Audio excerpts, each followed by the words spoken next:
Brought to you by V-Guard, co-powered by Sensodyne and Vimal. ಬಾಯಲ್ಲಿ ಹೇಳಿ ಕೇಸರಿ.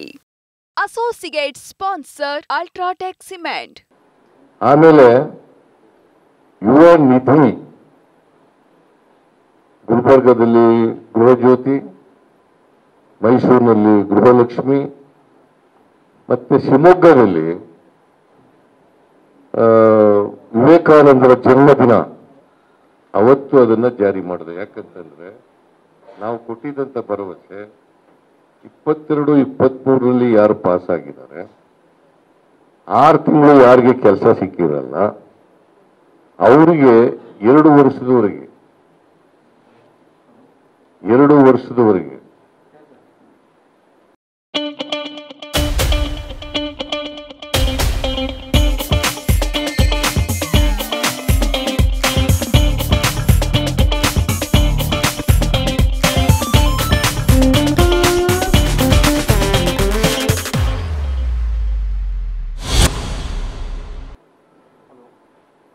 ಪ್ರತಿ ತಿಂಗಳು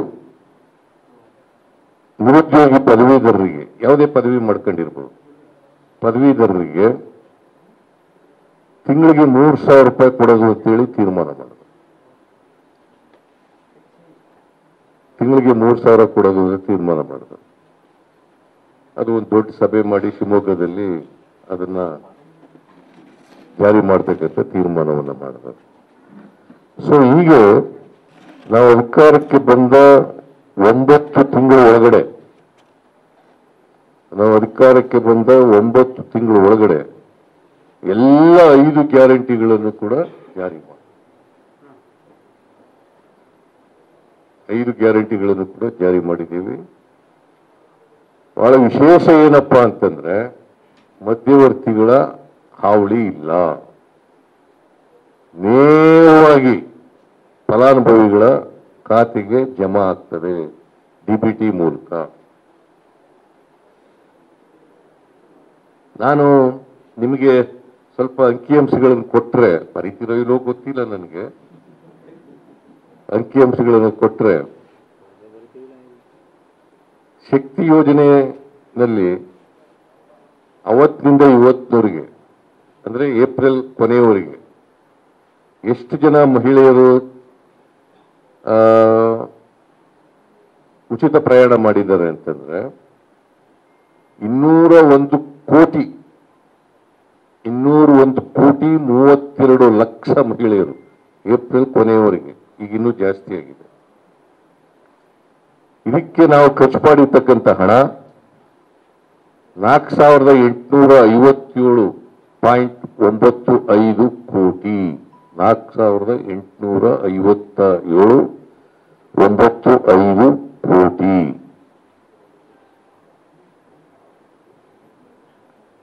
ಆಮೇಲೆ ಅನ್ನಭಾಗ್ಯ ಯೋಜನೆಗೆ ಸುಮಾರು 4 ಕೋಟಿ 10 ಲಕ್ಷ 4 ಕೋಟಿ 10 ಲಕ್ಷ ಫಲಾನುಭವಿಗಳಿಗೆ 5,754.6 ಕೋಟಿ 5,754.6 ಕೋಟಿ ಇವತ್ತಿನವರೆಗೆ ಕೊಟ್ಟಿದ್ದೀವಿ.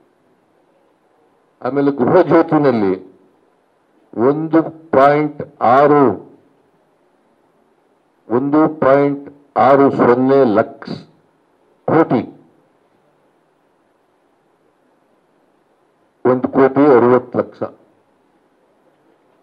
ಜನರಿಗೆ 200 ಯೂನಿಟ್ವರೆಗೆ ಫ್ರೀ ಕರೆಂಟ್. ಇದಕ್ಕೆ ಸುಮಾರು 7,436 ಕೋಟಿ ಖರ್ಚಾಗಿದೆ. 7,436 ಕೋಟಿ ಖರ್ಚಾಗಿದೆ.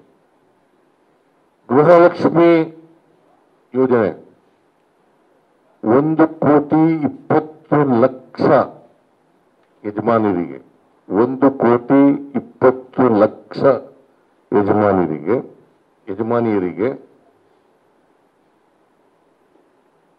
20,293 ಕೋಟಿ 49 ಲಕ್ಷ ಖರ್ಚಾಗಿದೆ.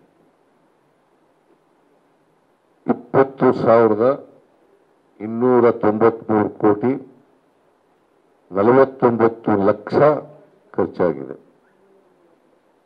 ಆಮೇಲೆ ಯುವ ನಿಧಿ ಇಲ್ಲಿವರೆಗೆ ನೋಂದಾಯಿಸಲ್ಪಟ್ಟಿರ್ತಕ್ಕಂಥ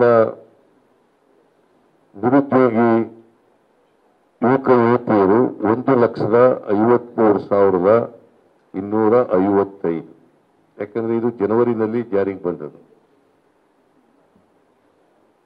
ಅವರಿಗೆ ಡಿಬಿಟಿ ಮೂಲಕ ಇವತ್ತಿನವರಿಗೆ ಅರ್ಹ ಅಭ್ಯರ್ಥಿಗಳಿಗೆ 29,587 ಜನರಿಗೆ ಕೊಟ್ಟಿದ್ದೀವಿ. 3,000 ರೂಪಾಯಿ, ಮತ್ತೆ ಡಿಪ್ಲೊಮಾ ಹೋಲ್ಡರ್ಸ್ಗೆ 1,500 ರೂಪಾಯಿ ಈ ತರ ಕೊಟ್ಟಿದ್ದೀವಿ. ಯಾಕೆ ನಾವು 2 ವರ್ಷಕ್ಕೆ ನಿಗದಿ ಮಾಡಿದ್ದೀವಿ ಅಂತಂದ್ರೆ, ಈ 2 ವರ್ಷದಲ್ಲಿ ಸ್ಕಿಲ್ ಡೆವಲಪ್ಮೆಂಟ್ ಟ್ರೈನಿಂಗ್ ಕೂಡ ಕೊಡ್ತೀವಿ. ಉಚಿತವಾಗಿ ಸ್ಕಿಲ್ ಡೆವಲಪ್ಮೆಂಟ್ ಟ್ರೈನಿಂಗ್ ಕೂಡ ಕೊಡ್ತೀವಿ. ಮತ್ತೆ ಆ ಟ್ರೈನಿಂಗ್ ನಲ್ಲಿ ಮಾರುಕಟ್ಟೆನಲ್ಲಿ ಯಾವ ಹುದ್ದೆಗಳಿಗೆ ಡಿಮ್ಯಾಂಡ್ ಇದೆ ಅಂತ ಟ್ರೈನಿಂಗ್ ಅನ್ನು ಕೊಡ್ತೀವಿ. ಫ್ರೀಯಾಗಿ ಟ್ರೈನಿಂಗ್ ಕೊಡ್ತಕ್ಕಂಥ ಕೆಲಸ. ಸೊ ಹೀಗೆ 5 ಗ್ಯಾರಂಟಿಗಳನ್ನ ಸಂಪೂರ್ಣವಾಗಿ ಜಾರಿ ಮಾಡಿದ್ದೀವಿ.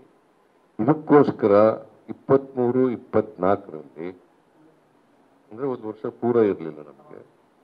23-24ರಲ್ಲಿ 36,000 ಕೋಟಿ ರೂಪಾಯಿಗಳನ್ನ ಈ 5 ಗ್ಯಾರಂಟಿಗಳಿಗೆ ಖರ್ಚು ಮಾಡಿದ್ವಿ. 36,000 ಕೋಟಿ ರೂಪಾಯಿಗಳನ್ನ ಈ 5 ಗ್ಯಾರಂಟಿ ಯೋಜನೆಗಳಿಗೆ ಖರ್ಚು ಮಾಡಿದ್ದೀವಿ. ನಮಗೆ ಬಿಜೆಪಿಯವರು ಟೀಕೆ ಮಾಡಿದ್ರು, ವಿರೋಧ ಪಕ್ಷದವರು. ಪ್ರಜಾಪ್ರಭುತ್ವದಲ್ಲಿ ಟೀಕೆ ಸಹಜ, ಆದರೆ ಆರೋಗ್ಯಕರ ಟೀಕೆಗಳನ್ನ ಮಾಡಬೇಕಲ್ಲ, ಮತ್ತೆ ಸತ್ಯಕ್ಕೆ ಹತ್ತಿರವಾದಂಥ ಟೀಕೆಗಳನ್ನ ಮಾಡಬೇಕು. ಏನ್ ಟೀಕೆ ಮಾಡಿದ್ರು ಅಂತಂದ್ರೆ, ಈ ಗ್ಯಾರಂಟಿ ಯೋಜನೆಗಳನ್ನ ಜಾರಿ ಕೊಡಕ್ಕಾಗಲ್ಲ, ಅಭಿವೃದ್ಧಿ ಕೆಲಸಗಳಿಗೆಲ್ಲ ಅದು ದುಡ್ಡಿರಲ್ಲ ಅಂತೇಳಿ ಟೀಕೆ ಮಾಡಿದ್ರು. ನಾವು ಈಗ ಜಾರಿ ಮಾಡಿದ್ದೀವಿ, ಅಭಿವೃದ್ಧಿ ಕೆಲಸಗಳು ಕೂಡ ನಿಂತಿಲ್ಲ. ನಂಬರ್ 1. ನಂಬರ್ 2, ಆಮೇಲೆ ಜಾರಿ ಕೊಟ್ಟ ಮೇಲೆ ಚುನಾವಣಾ ಸಂದರ್ಭದಲ್ಲಿ ಇನ್ನೊಂದು ಆರೋಪ ಮಾಡಿದ್ರು. ಅದೇನಪ್ಪ ಆರೋಪ ಅಂತಂದ್ರೆ, ಪಾರ್ಲಿಮೆಂಟ್ ಎಲೆಕ್ಷನ್ ವರೆಗೆ ಕೊಡ್ತಾರೆ, ಆಮೇಲೆ ನಿಲ್ಲಿಸ್ಬಿಡ್ತಾರೆ.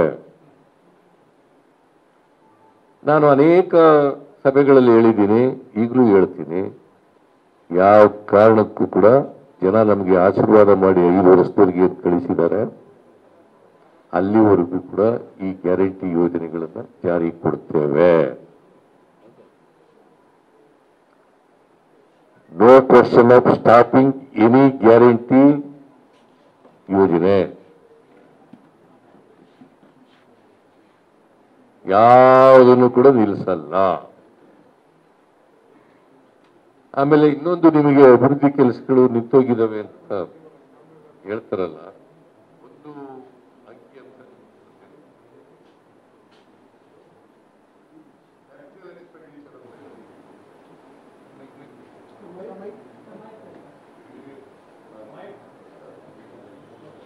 ರೆವಿನ್ಯೂ ಎಕ್ಸ್ಪೆಂಡಿಚರ್, ಕ್ಯಾಪಿಟಲ್ ಎಕ್ಸ್ಪೆಂಡಿಚರ್ ಅಂತ. ಕ್ಯಾಪಿಟಲ್ ಎಕ್ಸ್ಪೆಂಡಿಚರ್ ನಲ್ಲಿ ಯಾವುದೇ EMD ಇಲ್ಲದೇನೆ ಅವ್ರಿಗೆ ಕಾಂಟ್ರಾಕ್ಟ್ ಕೊಡೋದು, ರಿಸರ್ವೇಶನ್. ಕಾಂಟ್ರಾಕ್ಟ್ ನಲ್ಲಿ ರಿಸರ್ವೇಶನ್, ಹಿಂದುಳಿದವರಿಗೆ ಕಾಂಟ್ರಾಕ್ಟ್ ನಲ್ಲಿ ರಿಸರ್ವೇಶನ್ 1 ಕೋಟಿವರೆಗೆ. ಆಯ್ತಾ? ಆಮೇಲೆ SCP TSP ಆಕ್ಟ್ ಮಾಡಿದೇವಲ್ಲ, 7D ತೆಗೆದಾಕ್ದು. ಅವ್ರು ತೆಗೆದ್ರ? ಅವರು 499ರಿಂದ 3 ವರ್ಷ 10 ತಿಂಗಳು ಇದ್ರಲ್ಲ ಅಧಿಕಾರದಲ್ಲಿ ಬಿಜೆಪಿಯವರು, ಯಾವತ್ತಾರು ಮಾಡಿದಾರ? ಆಮೇಲೆ SCP TSP ಆಕ್ಟ್ ಮಾಡಿದವರು ಯಾರು? It is Congress government, it is my government.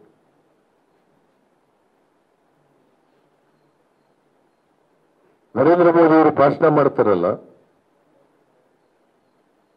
ದಲಿತರಿಗೆ ಪರಿಶಿಷ್ಟ ವರ್ಗದವರಿಗೆ ಅನ್ಯಾಯ ಆಯಿತು ಅಂತ ಅವ್ರು ಮಾಡಿದಾರ?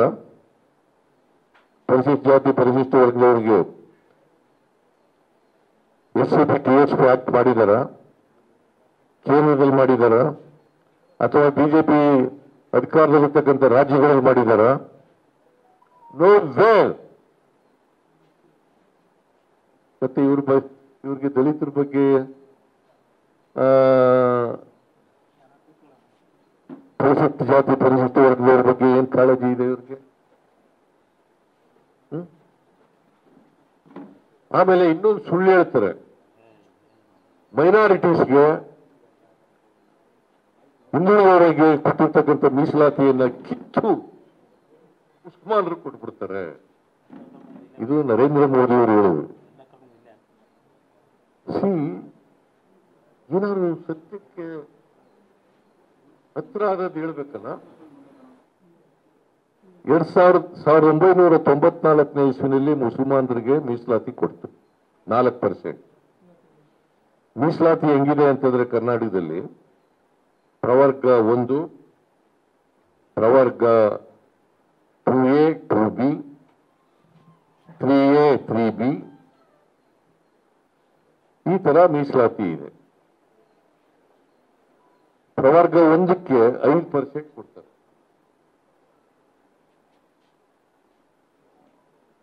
ಪ್ರವರ್ಗ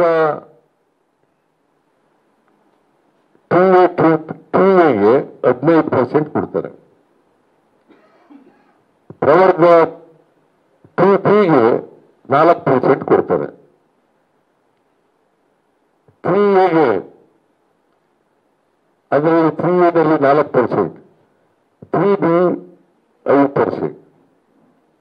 3Aನಲ್ಲಿ ವಕೀಲರು ಅಂಡ್ ಅದರ್ ಕಮ್ಯುನಿಟೀಸ್ ಬರ್ತಾರೆ. 3Bನಲ್ಲಿ ಲಿಂಗಾಯತರು ಅಂಡ್ ಅದರ್ ಸಬ್ಸೆಕ್ಟ್ಸ್ ಬರ್ತವೆ, ಅವ್ರಿಗೆ 5% ಇದೆ. ಎಕ್ಸೆಪ್ಟ್ ಬ್ರಾಹ್ಮಣರು ಒಂದು ಬನಿಯಾ ಬಿಟ್ರೆ ಬಾಕಿಯವರು ಎಲ್ಲರಿಗೂ ಮೀಸಲಾತಿ ಸಿಗ್ತದೆ ಕರ್ನಾಟಕದಲ್ಲಿ. 4% ಮೀಸಲಾತಿ ಮುಸಲ್ಮಾನರಿಗೆ 1994 ಇಸ್ವಿನಲ್ಲಿ ಕೊಟ್ಟದ್ದು.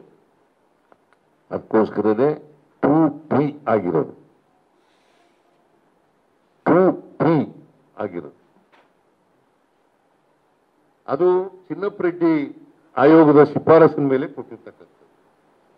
ಸುಮಾರು 30 ವರ್ಷದಿಂದ ಜಾರಿನಲ್ಲಿದೆ ಕರ್ನಾಟಕದಲ್ಲಿ. 30 ವರ್ಷದಿಂದ ಜಾರಿನಲ್ಲಿದೆ. ಇದನ್ನ ಬಸವರಾಜ ಬೊಮ್ಮಾಯಿ ಅವರು ಒಕ್ಕಲಿಗರು ಮತ್ತು ಲಿಂಗಾಯತರು ಪ್ರತಿಭಟನೆ ಮಾಡಿದಾಗ, ನಮಗೆ ಮೀಸಲಾತಿ ಹೆಚ್ಚು ಮಾಡಬೇಕು ಅಂತ ಪ್ರತಿಭಟನೆ ಮಾಡಿದಾಗ, ಮುಸಲ್ಮಾನರು ಕೊಟ್ಟಿದ್ದಂತ 4% ಅನ್ನ ರದ್ದು ಮಾಡಿಬಿಟ್ಟು 2%. Brought to you by V-Guard, co-powered by Sensodyne and Vimal. ಬಾಯಲ್ಲಿ ಹೇಳಿ ಕೇಸರಿ. Associate sponsor Ultratech Cement.